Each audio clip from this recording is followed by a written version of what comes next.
Arin dengan cepat langsung membunuh belatung ini untuk kedua kalinya. Tapi setiap kali Arin membuang belatung, jatuh lagi belatung tiap kali dia masuk. Dan semakin lama belatung yang jatuh tuh gak cuma satu-satu lagi, Wak. Banyak.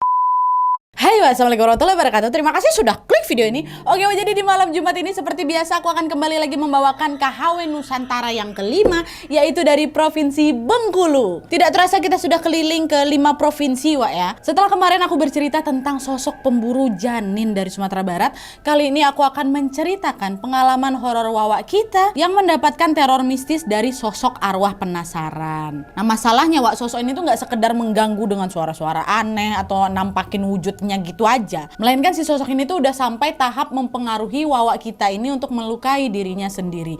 Dan parahnya lagi, Wak, sosok tersebut susah kali diusir. Dia ini terus mengikuti Wawak kita meskipun dia sudah berobat ke 3 ustadz yang berbeda-beda. Nah, penasaran kalian sama kisah selengkapnya kan? Jadi tanpa berlama-lama langsung kita masuk ke apanya? Cikirat.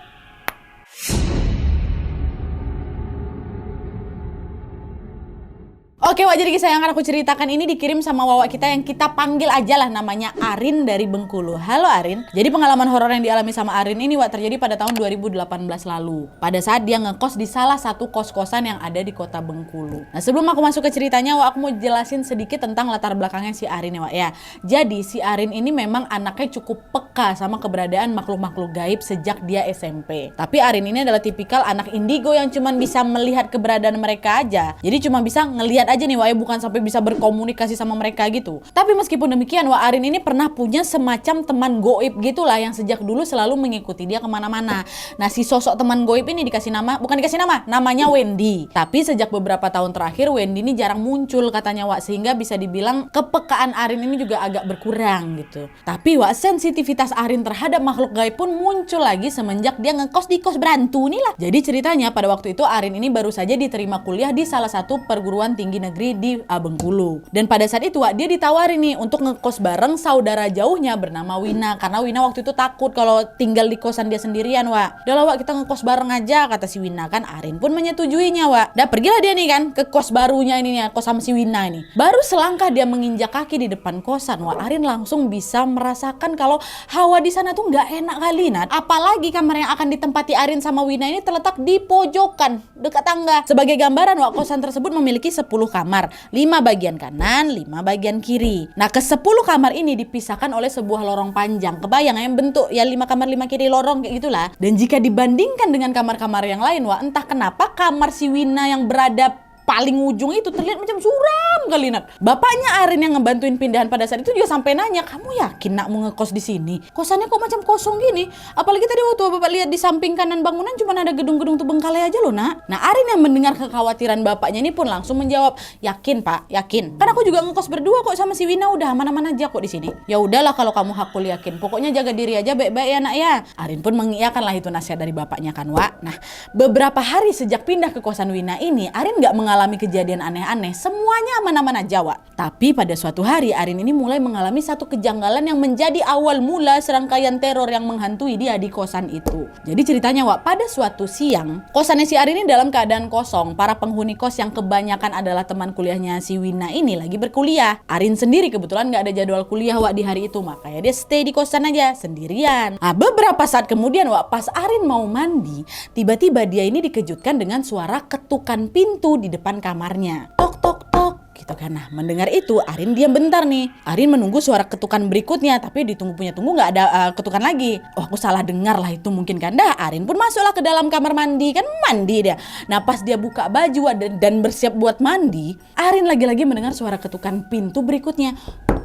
Sama. Tapi kali ini Arin gak diem aja, Wak. Dia langsung teriak, "Siapa?" Ditanya siapa, gak ada jawaban dari luar tuh. Nah, sedetik kemudian Arin baru teringat kalau sebelum mandi dia tuh sempat mengunci gerbang kos dari dalam, Wak. Gerbang ya, bukan pintu kamar dia ya, gerbang kos, pagar kos. Sehingga sangat tidak mungkin anak-anak kosan lainnya bisa tiba-tiba masuk ke dalam tanpa dibukakan gerbang terlebih dahulu. Jadi kunci pintu gerbang tuh cuma satu. Nah, di momen itu si Arin mikir, oh itu mungkin ulah Wendy ya, temen goibnya yang jarang kelihatan itu kan. Karena gak mungkin orang lain bisa masuk gitu. Dipanggil lah sama Arin kan, Wendy, Itu kamu ya, kata si Arin. Tapi setelah ditunggu, Wendy goib ini nggak kunjung muncul. Saat itu barulah si Arin ini sadar kalau yang mengetuk pintu kamarnya bukan si Wendy. Kenapa? Karena menurut si Arin, Wendy ini kalau misalnya mau datang ya kan dia makhluk goib ya, dia datang aja, ngapain ngetok-ngetok pintu. Dia juga nggak pernah ngejailin aku macam suka ngetok-ngetok pintu atau suka jatuh-jatuhin barang, enggak. Bukan Wendy nih berarti ya kan. Tapi karena suara ketukan itu udah nggak terdengar lagi, Wak Arin pun jadi kayak nggak mau ambil pusing. Dia lanjutlah mandi itu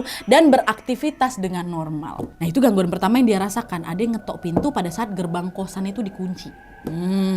Beberapa hari sejak peristiwa itu, Arin kembali dibuat kaget dengan kemunculan sosok goib lainnya. Jadi ceritanya nih ya, malam itu Arin kan masih lagi asik-asik main HP gitu lah di samping Wina. Wina udah tertidur. Nah terus nggak lama kemudian lagi asik-asik main handphone nih, ekor matanya Arin ini tiba-tiba melihat sekelebat bayangan yang sedang berdiri di dekat Ra-Ra. Karena penasaran, Arin pun memalingkan wajahnya untuk menengok kan. Dan betapa terkejutnya si Arin pada saat dia mendapati ada sosok yang berdiri. Kuntilanak, Wak. Tinggi, besar dia, Nat. Terus wajahnya rusak parah, dipenuhi belatung. Sosok itu nggak diam aja, Wak, menyeringai dia sambil melotot tajam untuk ke arah si Arin tuh. Belatung itu, Dan. Melihat pemandangan, kebayang pula. Melihat pemandangan semengerikan itu, Arin pun langsung gemetaran sebadan badan lah. Baru kali ini Nadia aku ngelihat makhluk goib yang wajahnya sehancur itu. Biasanya ada yang kayak gitu paling pucat-pucat hitam kayak itulah minimal. Ini hancur kali. Nah di sisi lain si sosok tersebut pun justru semakin senang nih melihat si Arin yang ketakutan. Dia tetap berdiri sambil terus melototi matanya si Arin. Nah nggak tahan dengan situasi tersebut, akhirnya Arin membangunkan si Wina. Win bangun Win. Apa sih kau? Nggak nengok aku lagi tidur ini. Bangunlah bentar, bangun. Apa? Mau apa kau? Nah di momen ini Arin sebenarnya mau cerita tuh apa yang dia tengok kan. Tapi Arin langsung mengurungkan niatnya karena dia tahu si Wina ini penakut. Ditambah lagi Wina bukan tipikal orang yang bisa ngeliat makhluk gaib ya kan. Ngapa? Aku lapar Win. Lapar kali aku. Dan tepat di saat Wina terbangun itu, sosok itu pun sudah menghilang dari tempat dia berdiri. Nah semenjak kejadian malam itu, Arin sering kali melihat sosok kuntilanak yang berkeliaran dalam kamarnya itu. Sering. Bahkan dia juga sudah mulai mengganggu Wina, saudara jauhnya ini. Pernah nih suatu hari ya Wina ini lagi curhat lagi tuh sama si Arin kan. Tiba-tiba dia ngomong gini, Arin kenapa ya setiap kali aku buang air pundak aku nih rasanya berat kali, kata Wina. Waktu itu sebenarnya Arin tahu kalau si sosok kuntilanak belatung ini sering bergelantungan di pundaknya si Wina. Maka ya Wina jadi ngerasa berat. Tapi karena dia gak mau Winanya takut, Arin cuma bilang masuk angin aja kok tuh. Makanya kok kalau misalnya mau buang air pagi-pagi waktu matahari itu terbit, bukan subuh-subuh. Kata siapa ini? Kata si Arin kan. Yaudahlah besok-besok aku berak pagi-pagi aja lah. Entah apalah pula obrolan mereka kayak gitu. Nah meskipun Wina sudah mulai diisengin sama si sosok itu, Arin sendiri tidak pernah diganggu secara fisik nih. Ya aku cuma jadi sering ngelihat dia sekilas-kilas aja Nadia. Dan setiap kali sosok itu muncul, Arin hanya ya cuma dipalingkannya aja wajahnya sambil beristighfar supaya si sosok ini pergi. Tapi sayangnya gangguan itu berangsur-angsur naik level nih ke tingkat yang lebih ekstrim, bahkan sampai membahayakan nyawa Arin. Tuh kalian. Jadi ceritanya nih malam itu Arin ini lagi video call sama salah satu kawan dia. Saking asiknya ngobrol tuh sampai-sampai tidak terasa waktu sudah menunjukkan pukul 1 malam. Dan di saat Arin mengakhiri panggilan tersebut, dia dikejutkan dengan suara benda jatuh ke lantai. Plak gitu kan. Arin refleks nengoklah ke lantai itu. Dan waktu itu Arin ngelihat ada seonggok belatung sebesar jali kelingking orang dewasa tuh tergeletak di situ. Besar belatung tuh. Terkejutlah si Arin ini kan sambil dia bertanya-tanya, kok bisa tiba-tiba ada belatung jatuh besar pula nih belatungnya. Arin nengoklah ke atas plafon ini buat ngecek, siapa tahu ada yang bolong tak apa terjatuh lah ini si belatung tuh. Tapi ternyata kondisi plafon kamarnya nih rapat kali, nggak ada bolong sama sekali, tidak ada celah sama sekali. Secara logika nggak mungkin ada belatung jatuh dari atas sana ya kan. Tapi karena nggak mau mikir aneh-aneh nih, Arin buru-buru lah itu ngambil pisau besar buat membunuh si belatung itu. Dan kalian tahu di momen Arin memukul itu belatung, tiba-tiba tercium bau busuk kali nih, menyengat kali. Saking busuknya hampir muntah aku tuh. Padahal kan belatung nggak bau kan, ini bau kali dia. Bau. Arin pun langsung membuang si belatung itu ke tempat sampah yang ada di luar. Nah ketika dia balik lagi ke kamar, Arin mendadak dikejutkan dengan bunyi yang sama. Tepok. Ditengok belatung lagi jatuh dari plafon. Arin dengan cepat langsung membunuh belatung ini untuk kedua kalinya. Tapi setiap kali Arin membuang belatung, jatuh lagi belatung tiap kali dia masuk. Dia buang lagi, balik kamar lagi, jatuh lagi, gitu terus berkali-kali Dan semakin lama belatung yang jatuh tuh gak cuma satu-satu lagi banyak. Kamar aku tuh jadi macam hujan belatung. Nadia geli. Karena ketakutan Arin pun akhirnya membangunkan Wina. Win bangun Win, ada belatung. Mana? Di mana ada belatung? Itu di lantai itu, ya Allah banyak kali. Kenapa besar-besar kali belatungnya? Tanpa berlama-lama Wina pun ikut tuh ngebantuin si Arin membunuh si belatung-belatung itu kan. Tapi ternyata Nadia semakin dibunuh, belatung itu jadi makin banyak. Nah Wina yang diliputi perasaan takut refleks langsung teriak, "Woi gak bener ini Wak, mana ada belatung jatuh sebanyak ini, besar pula belatungnya, di atas gak ada bolong tuh." Itu yang kurasain dari tadi, makanya kau bangunkan. Karena udah ngerasa aneh Wak, mereka berdua pun langsung tuh kan keluar terbirit-birit itu dan menggedor pintu kamar depan kosan mereka untuk meminta tolong. Dan akhirnya malam itu Arin sama Wina numpang tidur di kamar tetangga kosan yang ada di depan tuh. Gak berani balik ke kamar tuh lagi Wak. Terus keesokan harinya Wina pun menemui bapak kos nih dan melaporkan kejadian malam tadi. Gak lupa juga dia minta tolong agar bapak kos mengecek genteng di atas kamar dia. Waktu itu si Wina berpikir kalau belatung-belatung tersebut bisa saja berasal dari bangkai tikus yang mati di atas genteng, ya kan? Masih positif. Udah laporlah itu kan ke bapak kos. Nah setelah mendengar laporan Wina Wak, entah kenapa respon bapak kos ini justru terkesan menyepelekan gitu loh. Bapak kos tuh cuma bilang apa? "Oh ya sudah, nanti saya cek. Kalau sekarang saya nggak bisa, saya masih sibuk." Kata dia. "Oh iya Pak, nggak apa-apa, kami tunggu Pak ya, tapi tolong segera dibantu Pak ya, nggak nyaman kami." Ya nantilah ya. Udah saya sibuk. Kata. Nah habis itu baliklah mereka berdua ini ke kamar ya kan, sambil membersih-bersihkan sisa-sisa belatung semalam. Penuh itu Nadia. Aduh geli aku, penuh. Hampir semua sisi ada belatung tuh. Dan setelah menunggu seharian, ternyata bapak kos itu nggak kunjung datang buat ngecek plafon kamar mereka. Di momen ini baik si Wina maupun si Arin ngerasa agak jengkel lah sama bapak kos. Kok nggak datang bapak kos nih, kok nggak ada, dipikirkannya kita udah kita bayar. Bukan juga kita yang nyebabin ada bangkai di atas genteng tuh. Nggak mau dibantunya kita ya Wina ya. Udahlah sabar aja. Waktu itu mereka masih positif thinking nih Wak, mungkin aja bapak tuh kan lagi sibuk tadi katanya. Besok tuh mungkin, udahlah sabar aja kita. Kan sekarang udah gak ada turun lagi nih. Kata siapa? Kata si Arin kan. Alhamdulillahnya keesokan paginya bapak kos pun memanggil seorang tukang Wak. Tukang bangunan nih. Yang datang sambil bawa cat tembok. Waktu itu Wina sama Arin pun senang kali rasanya. Karena berpikiran kalau tukang-tukang tersebut datang ke kosan buat ngecat kamar kita nih. Sekaligus mengecek kondisi plafon kamar kita. Tuh kan Wak memang sibuk deh kemarin tuh. Kan ini langsung dikerjakan ya. Bahkan dicatnya nih kamar-kamar kita semua. Dan mereka pun dengan sabar nih menunggu Pak Tukang menyelesaikan tugasnya. Tapi lagi-lagi di sini Arin sama Wina kembali lagi dibuat jengkel Wak. Kenapa? Karena ternyata Pak Tukang tadi tuh sama sekali tidak menyentuh kamar mereka untuk dicat. Macam sengaja dilewatin gitu 9 kamar yang lainnya dicat. Padahal dibandingkan kamar-kamar lain justru kamar Wina lah yang terlihat paling suram, yang paling perlu dicat ulang kan Wak. Ini dilewatin kamar mereka. Diliputi perasaan kesal, akhirnya Arin ngadulah itu sama tantenya yang memang juga tinggal di Bengkulu. Arin ceritakan lah itu semua ketidakadilan yang mereka terima di kosan itu kan Wak. "Datanglah ke sini tante, tolonglah tante tegur itu bapak kos baik-baik. Soalnya kemarin kami udah lapor sama dia, macam gak dianggap serius gitu." "Oh iyalah nanti tante datang." Macam-macam bapak tuh ya, kata si tante. Dah gak lama kemudian tantenya Arin pun datang Wak. Beliau pun langsung lah ini kan menyampaikan keresahan keponakan-keponakannya ini. Dan alhamdulillahnya bapak kos pun akhirnya mau tuh kooperatif. Setelah ditegur sama tantenya Arin, bapak kos pun datang membawa sebuah tangga untuk naik ke genteng kamarnya Wina.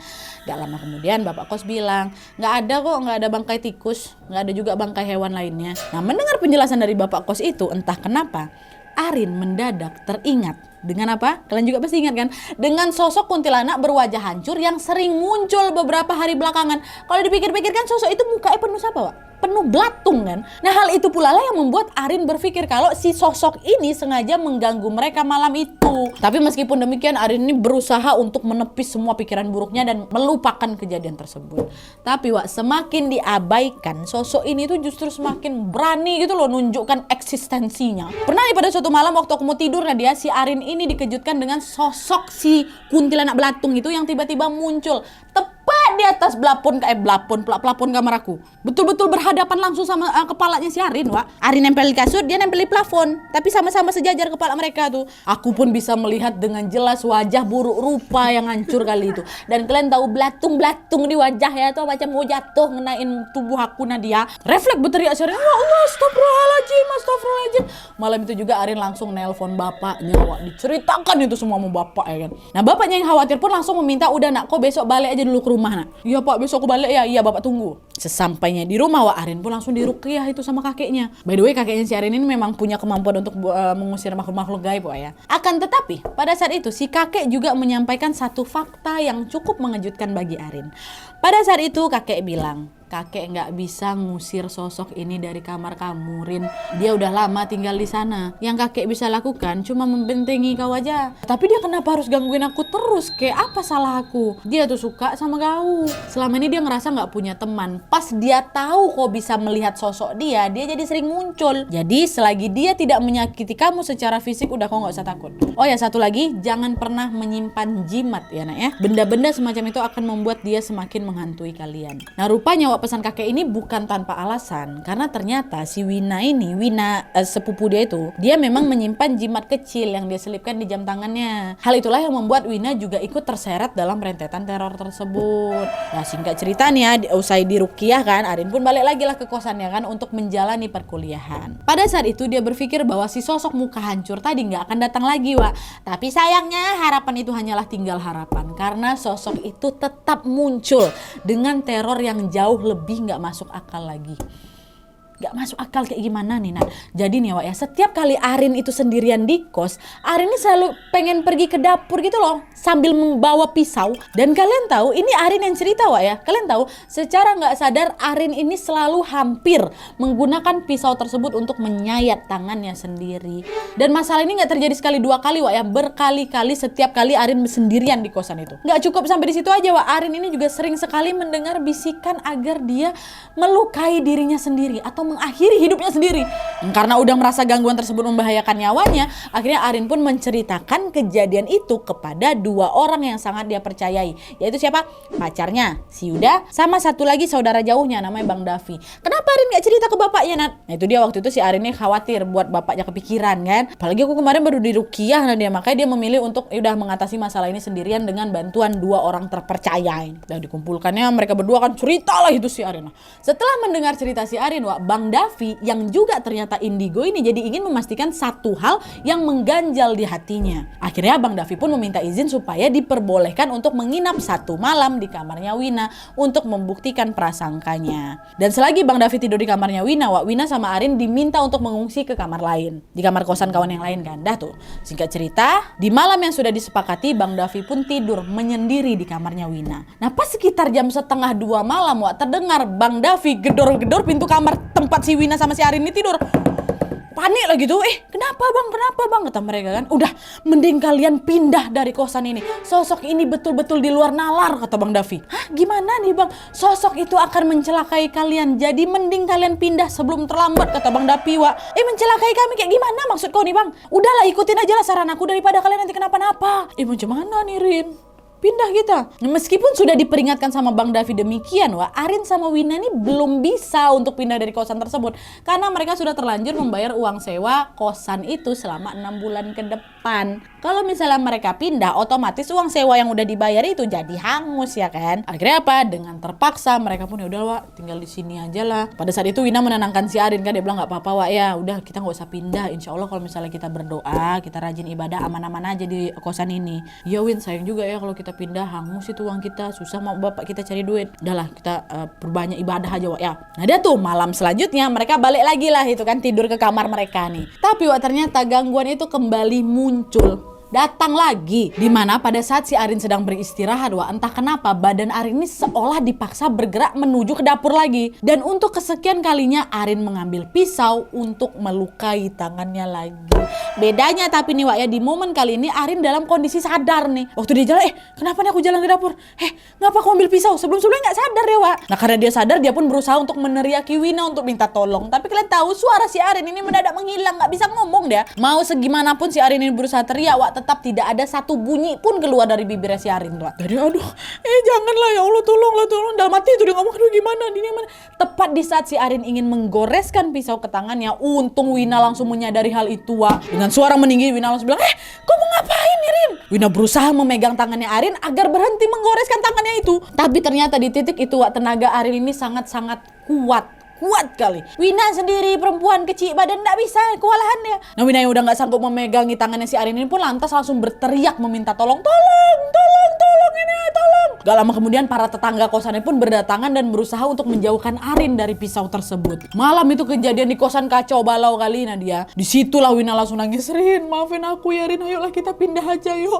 Aku gak mau lagi tinggal di sini Rina Arin. Pokoknya waktu itu Wina ini ngerasa sangat-sangat menyesal gitu loh Wak, tidak mendengarkan saran dari Bang Davi. Dan pada saat itu juga Wina langsung mengabari Yuda, pacarnya Arin dan juga Bang Davi serta bapaknya Arin soal kejadian barusan tadi. Dan mereka semua pun sepakat menyarankan Arin dan Wina pindah kos malam itu juga. Jangan ditunda-tunda lagi, malam ini keluar kok dari kosan itu. Nah di sisi lain orang berdua ini jadi bingung lah, kita mau pindah kemana Wak? Secara waktu sangat mepet untuk nyari kosan baru ya kan, tengah malam tuh. Untungnya waktu itu Yuda pun menawari mereka supaya udah kalian pindah aja ke kosan aku untuk sementara. Kebetulan ada 1 kamar kosong nih. Wina dan Arin pun langsung setuju karena memang kondisi udah darurat kan Wak. Dan pergilah mereka ini kan dengan membawa barang-barang seadanya. Nah sampai sini apakah gangguan dari si Kunti muka hancur itu selesai Nana? Belum, tengok bawah masih panjang. Karena bahwa ternyata sosok itu masih terus mengikuti Arin kemanapun dia pergi. Walaupun udah pindah kosan tuh masih ngikut.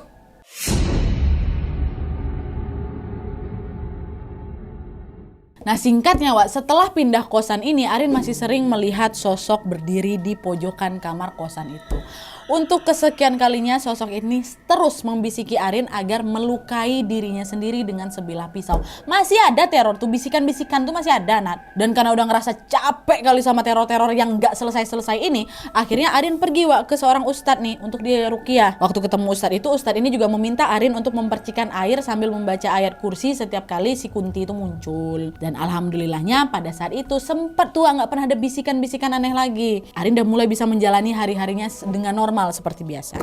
Tapi sayangnya ketenangan si Arin ini tidak berlangsung lama. Karena pada suatu malam pada saat dia sedang sendirian lagi di kosan, Arin ini berniat mau ke kamar mandi, mau cuci muka. Dan ketika dia membuka pintu kamar mandi itu, betapa terkejutnya Arin ketika dia mendapati si sosok kuntilanak itu berada tepat di depan mukanya. Buka pintu, kata dia. Langsung pingsan aku di situ, langsung pingsan, palaku terbentur di lantai. Arin waktu itu tidak kunjung sadar hingga waktu menunjukkan pukul 2 malam.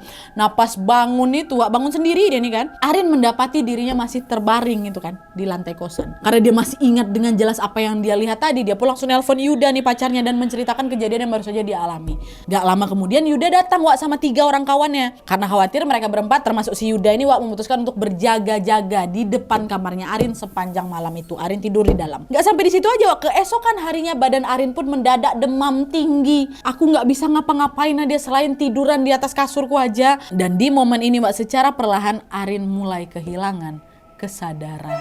Tahu-tahu si Arin ini baru bangun lagi waktu udah jam menunjukkan sore mau ke maghrib gitulah. Nah pada saat membuka mata Arin dibuat kaget karena dia sudah dikelilingi sama Yuda dan juga beberapa teman dekatnya si Arin. Melihat Arin yang sudah membuka mata, Yuda langsung bertanya, "Rin, sayang kamu nggak apa-apa kan? Ini Arin beneran kan?" Kata dia. Kaget lah si Arin dapat pertanyaan kayak gitu kan. "Iya nih aku Arin, kenapa emangnya?" Di situlah Yuda baru cerita kalau ternyata pada saat dia sedang menyuapi Arin makan tadi pagi, ekspresi Arin ini tiba-tiba berubah Wak. Tatapan matanya Arin yang awalnya tampak sayu, kan sakit kan, mendadak berubah berapi-api macam dipenuhi dendam gitu loh. Dan seketika Arin langsung menunjuk ke arahnya si Yuda sambil berkata, "Aku benci sama kamu, aku benci sama kamu, aku benci sama kamu," kayak gitu. Dan gak cukup sampai di situ aja Wak, Arin secara tiba-tiba lari dia ke dapur buat ngambil apa?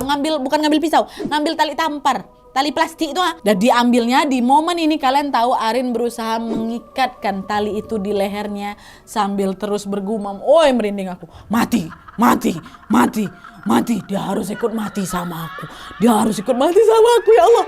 Nah Yuda yang melihat itu langsung menyadari kalau Arin ini lagi dirasuki sama si Kunti buruk rupa tuh pasti. Yuda pun langsung berlari menyusul si Arin dan sambil memegang tangannya Yuda berteriak, "Astagfirullah Rin, astagfirullah, sadar Rin, sadar kamu Rin." Yuda terus berusaha menyadarkan Arin meskipun dia sendiri diliputi ketakutan. Dan tidak lama kemudian untungnya tubuh Arin pun terkulai itu di lantai. Karena nggak mau ambil resiko, akhirnya Yuda pun menelpon teman-temannya Arin dan meminta mereka untuk datang. Yuda sendiri khawatir kalau sewaktu-waktu si Arin ini bisa dirasuki lagi dan dia sendiri nggak sanggup buat menyadarkan si Arin kan. Nah untungnya sejak teman-teman Arin ini datang Arin sudah tidak lagi melakukan percobaan bunuh diri. Tapi walaupun kayak gitu, sosok ini sesekali masih merasuki tubuhnya Arin yang lagi terbaring di kasur itu masih. Waktu kamu udah aku selamatin tuh yang kamu masih juga lagi kayak kerasukan kayak gitu. Kami laki-laki di sini semua nggak paham. Siapa tahu yang bisa manggil kau kawan dekatmu juga. Arin yang mendengar penuturan Yuda pun langsung berinding bukan main Di sisi lain Arin sendiri nggak habis pikir gitu gitu loh. Kenapa sosok ini ganggu aku separah ini kali? Buat salah apa aku sama dia?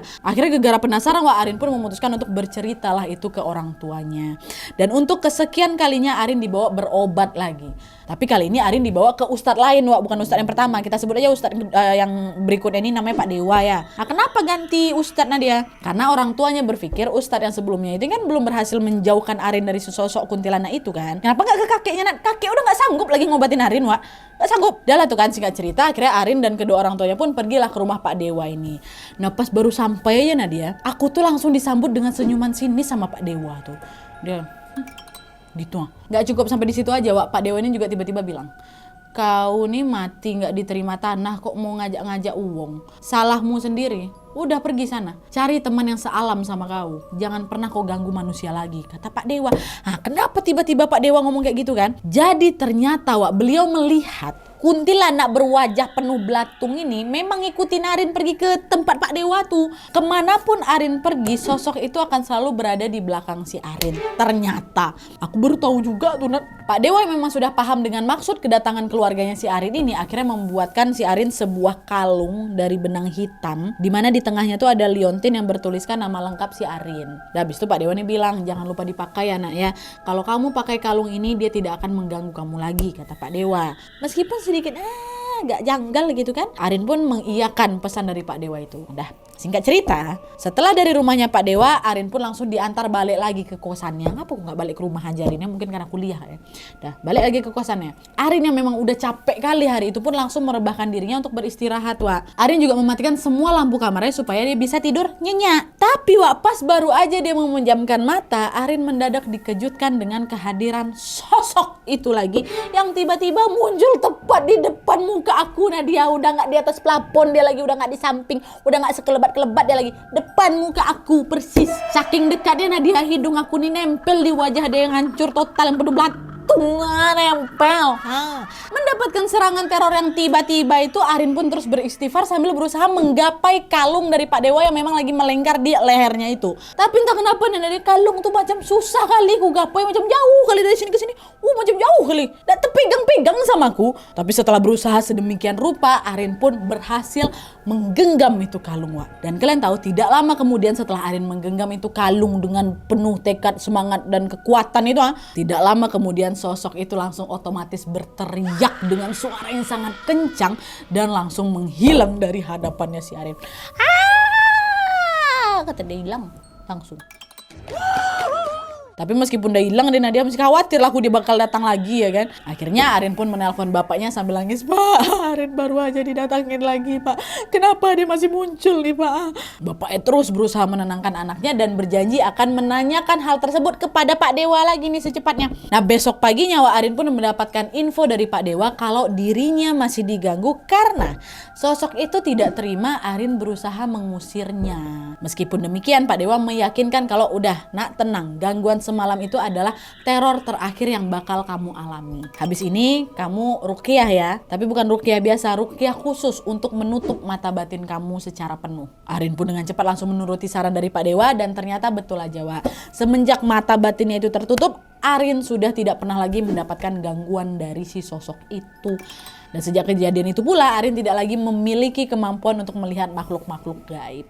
Nah, sampai sini aku yakin pasti kalian semua bertanya-tanya kan, emang si sosok berwajah hancur muka bebelatung ini siapa Nadia? Kenapa dia ngikutin si Arin terus ya kan? Jadi Wak, ternyata setelah dicari lagi informasi sama si Arin, barulah di situ Arin mengetahui ternyata kamar kos pertama, kamarnya Wina yang ditempati Arin sama Wina tuh, dulunya pernah dijadikan lokasi gantung diri sama salah satu penghuni kos. Dan sosok tersebut lalu menjelma menjadi arwah penasaran yang berusaha untuk membujuk manusia untuk mengikuti jejaknya, yaitu apa?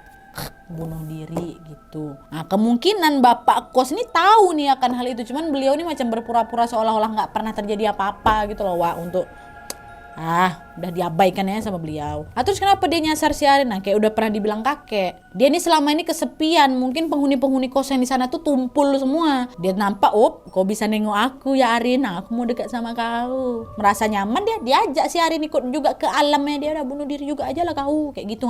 Untung nggak sampai terjadi, Wak ya. Untung kuat iman si Arin ini. Oke Wak, jadi itu tadi cerita tentang pengalaman Arin yang diteror oleh sosok yang dulunya pernah bunuh diri di kosan dia. Mungkin awalnya sosok itu memang berniat berteman aja sama si Arin kan. Tapi entah kenapa mungkin dia ngerasa nyaman pengen selalu bersama si Arin tapi beda dunia kan. Akhirnya disitulah dia pun berniat untuk mencelakai Arin supaya melakukan hal yang sama juga seperti apa yang dia lakukan supaya mereka satu alam. Nah terus kenapa dia tunjuk-tunjuk si Yuda, benci kau, aku benci kau, aku benci kau. Ada apa nih si Yuda nih? Nah kemungkinan ini faktor dia mengakhiri hidupnya karena masalah asmara, entah mungkin dia sakit hati sama laki-laki, entah mungkin dia dikhianati kayak gitu. Akhirnya dia benci juga sama si Yuda.